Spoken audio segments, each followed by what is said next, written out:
guys, welcome back to my channel. My name is Keisha and you are watching Zaza K Creations, and on this channel I am sharing with you my sewing journey, and hopefully in the days and months and maybe even years to come I'll be sharing some other very creative content with you. I would like to first invite you all to subscribe to my channel, like some videos, see all the great content that I've posted over the last year. And if you're interested in following me and going on this journey, please go ahead and subscribe and like this video and other videos on my channel. So last week I did a very short video on YouTube, and I was celebrating my one year YouTube anniversary, and I'm very excited about that. I did not ever imagine I would be doing YouTube videos, speaking consistently for 1 year and sharing my sewing adventures with you all, and just being a part of this great community. So I do want to thank all of you that have followed me, subscribed, and been of encouragement, like my videos, offered some great feedback and suggestions and some great comments. You are greatly appreciated. So it's been a year, and I thought now would be a really great time for me to share with you all how I got my sewing journey started. So I hope that this is inspiration for someone who is looking to start a new hobby or looking to start something new in general. I hope that hearing this video will give you some encouragement and motivation and getting started, and hoping that it puts some wind in your sails and give you some perspective on how I got started in my journey, and then maybe even offer you some suggestions on how you can get started on your journey. So let's hear about it.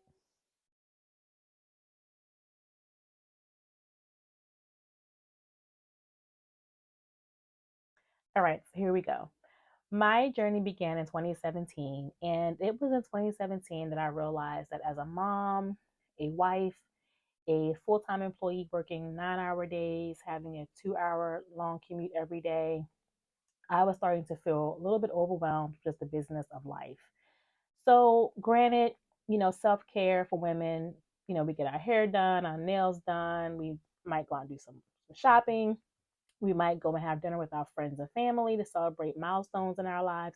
But I realized that in 2017, I needed something a little bit more. I needed something that was creative with no pressure attached to it. Not just, the things that we just kind of do automatically, but I wanted something that was going to really help challenge me, learn something new, be creative, and there'll be no pressure attached to it. Like if I don't want to do it, I don't have to do it.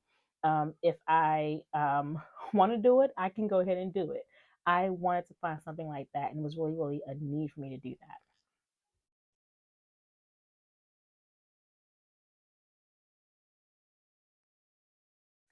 So thinking about that, I had so many ideas come my way. I thought about cooking, photography, coloring, painting, jewelry making. I had so many ideas.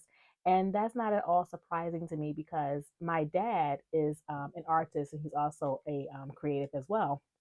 So he is a great painter. He has a really nice collection of artwork that he sells online. And he is just like a jack of all trades. He does lots of handwork. He does woodwork. He's done photography. He is a painter. And I just found out not too long ago that he used to sew. I had no idea about that. And then he also crocheted years ago. So I found out all these things about my dad, and I'm just like, okay, so it kind of makes sense that I kind of want to be in this creative space with things. So, considering all these things I had thought about doing, I did some research, and I did go out and buy a couple of things. I bought some coloring books, I bought some color pencils, I bought some markers, I purchased a very basic jewelry making kit, just some beads and just some wiring, nothing extravagant, just to get my feet wet in a couple of things to see what I thought might stick, what I might like, what I might want to grow in. Needless to say, none of those things hit the mark for me. So I was just like, okay, I've got to figure this out. What is it that I'm going to do? I got to find something to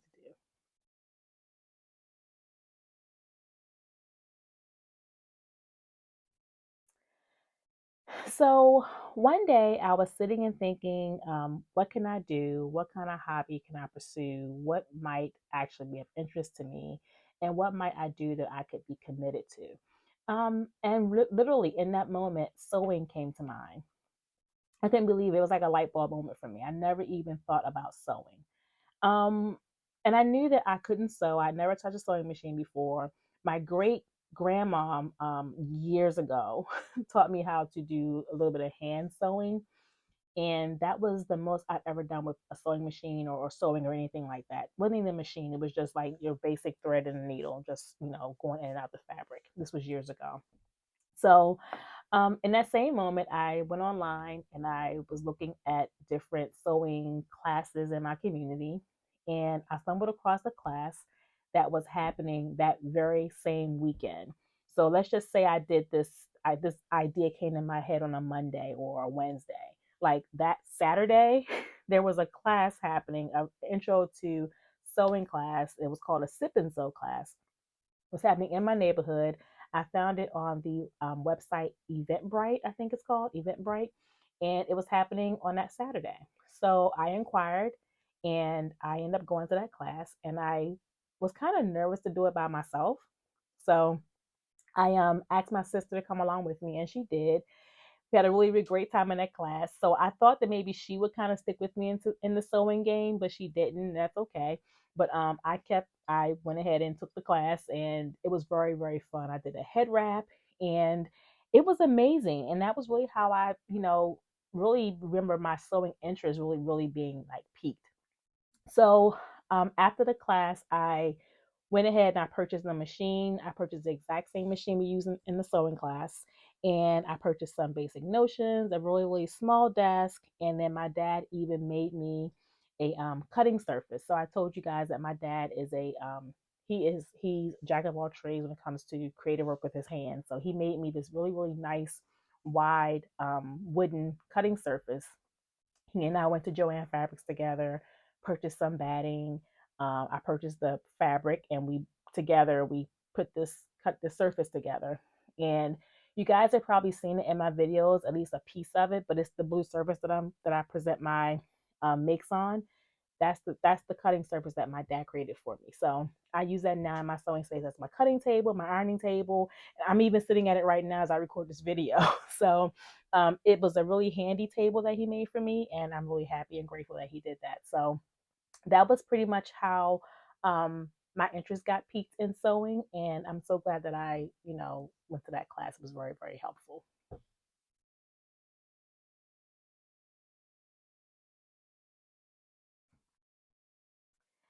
So I would love to tell you that my sewing hobby took off in 2017 and into 2018, and it was just smooth, smooth sailing from then on. That would not be the truth. That would not be the reality. The reality is that my machine, my notions, my table that my dad created for me with his loving, loving hands, they all sat untouched for 3 years. 3 years. That's a very long time. And why did it take so long? Why did this stuff sit for so long untouched? It was me. I was the issue, guys. It was really me. It was me thinking that I had to have the perfect set of supplies, the perfect planning process, the perfect space. And I went into really overthinking this, overthinking getting started. And you call that analysis paralysis. And if you don't know what that is, it's basically the notion that you think so much, you in your mind you're thinking so much about an issue or a concept, and instead of you just doing it, you just get into the state where you just don't move at all. You just get stuck. You're stuck in thinking about it, and it's like, just get out there and just do it.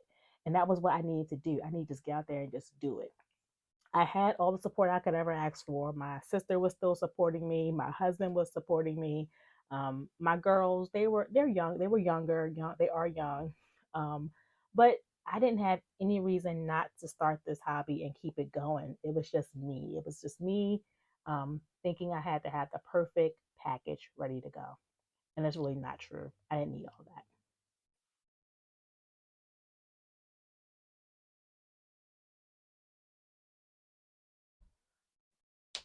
Okay, so like many other people, the pandemic was a catalyst and the start of many new things, right? New businesses, new hobbies, um, families, new, just things were just being done differently, and people were doing a lot of new things.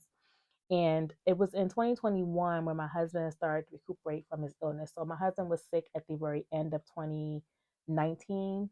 The pandemic started. The pandemic. He was sick all through 2020, recuperating, and started to really start to recuperate much better in 2021. And that was when, with his illness getting much better, I again realized I need to have an outlet. So I'm back to that again. I'm back to feeling a little bit overwhelmed. The kids are home, they're being homeschooled. I'm a full time caregiver to my husband. And um, I was sitting one day doing a devotion, and it was by Crystal Evans Hurst, and it was about really just getting up and starting things, getting up and getting things done. Like that idea you had, now is the time to get up and get it started. And literally in the middle of that devotion, or at the end of the devotion, I got up off my couch. I went and got my desk that I had purchased.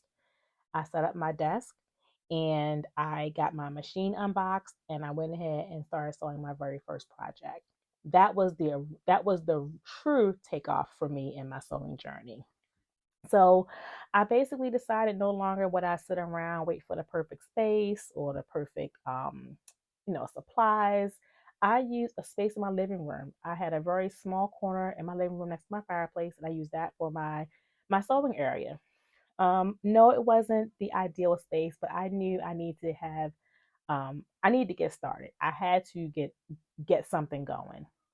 So I used basic supplies I had it at my in my supply kit from my notions. I didn't have a whole lot. I had some rulers and scissors, thread, the basic stuff, the basic things that you need to work on a very basic project. So I did the simple head wrap. The good thing is that I had the instructions still from that class I took back in 2017. I had to go through my archive email and find the the instructions. I pulled those instructions out, and I made my a head wrap at home. And wasn't a lot of planning in that. It was just getting up and getting it done. So from then on, I relied a lot on YouTube and still do. And I rely on sewing blogs. Every once in a while, I might reach out to my Sip and Sew instructor to get her ideas on something. And I took another virtual sewing class from my local art center during the pandemic, just so I can keep myself engaged in sewing a little bit more.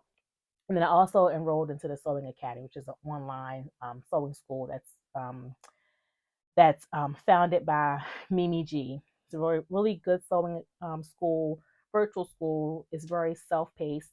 There's no pressure to move through the classes quickly. So I did that. I just had to find ways to learn how to sew, make my space work, carve out time in my week to get my sewing done. Typically it was a few hours a week, not a whole lot of time, but 30 minutes a week, whatever I could do, I just found the time to make it work. And then I also tried to involve my girls. Now granted, they were kind of excited early on. They would like help me shop for fabric, but that very quickly got old for them. So every once in a while they still might try to come in and sit with me and cut some fabric, just scraps, or sew a stitch line on a piece of fabric every once in a while. But for the most part, it's just me. And I do consider myself still a beginner sewist with a lot more to learn, but um, I do enjoy what I'm doing. I am very grateful that I've been keeping it consistent for this time since the pandemic. And I don't see myself backing down from this or stopping anytime soon. But yeah, it's been a really, really fun journey for me. So um, I just wanted to share that with you. So I want to also leave you with a little bit of encouragement.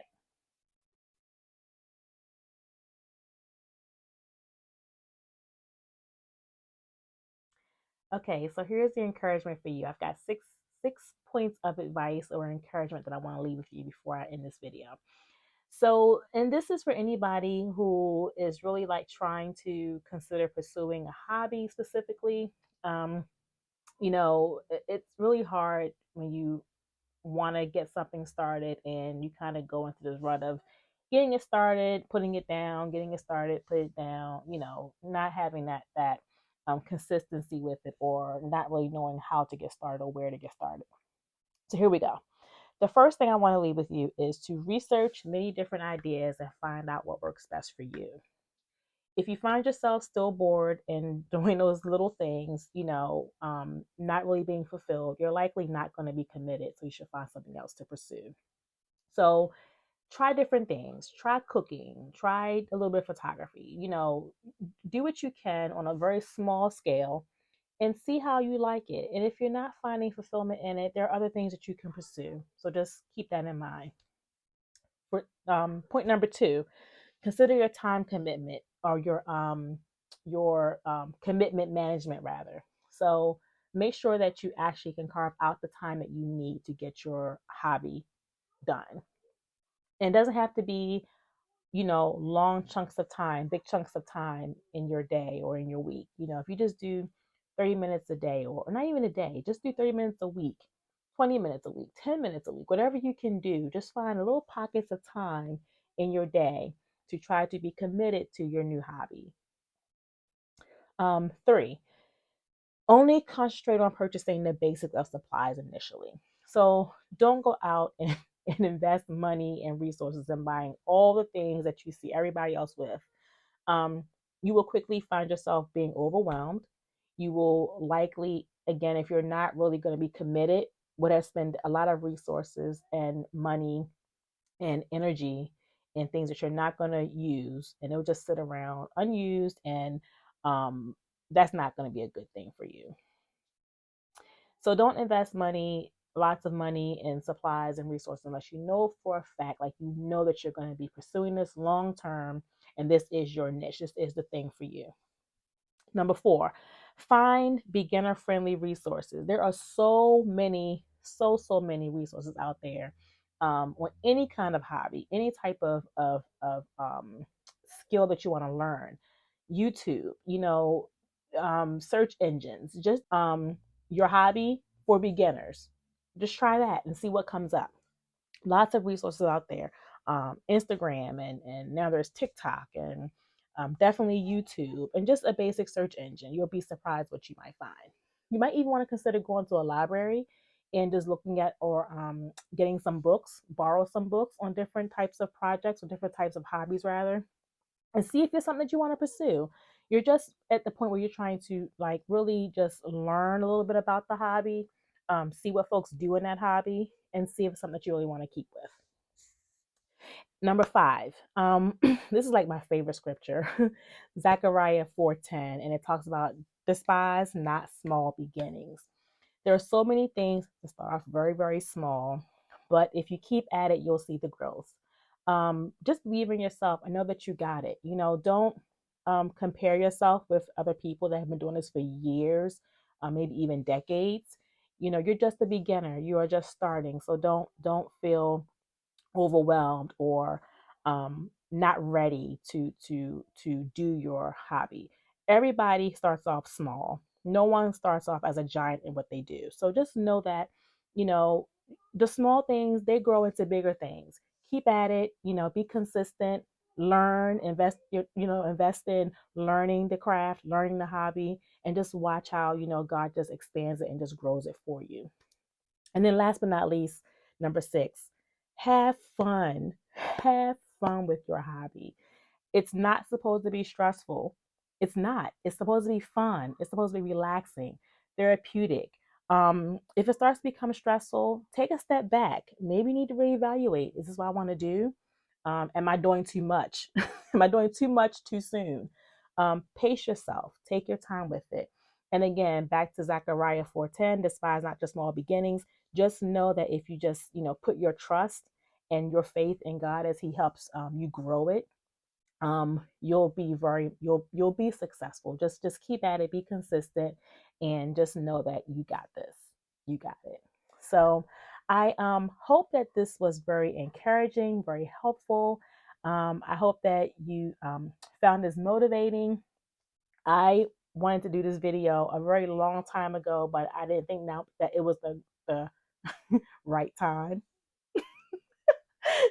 I didn't think it was the right time, but I've been on YouTube now for a year, and I kind of wanted to use my 1 year anniversary mark to, you know, um, be a little transparent with you all about, where I've been on my journey, how I've gotten here, um, some of the setbacks I've had, in hopes that maybe this will encourage you to not encounter, the same type of setbacks that I did. So, yeah, if you like this content, my sewing journey content, if you enjoyed this video, I do a lot more on my channel. I do fabric hauls. I do pattern hauls once in a while. I just do a lot of sharing all of my sewing and my journey in this, and I'm really having a great time at doing it.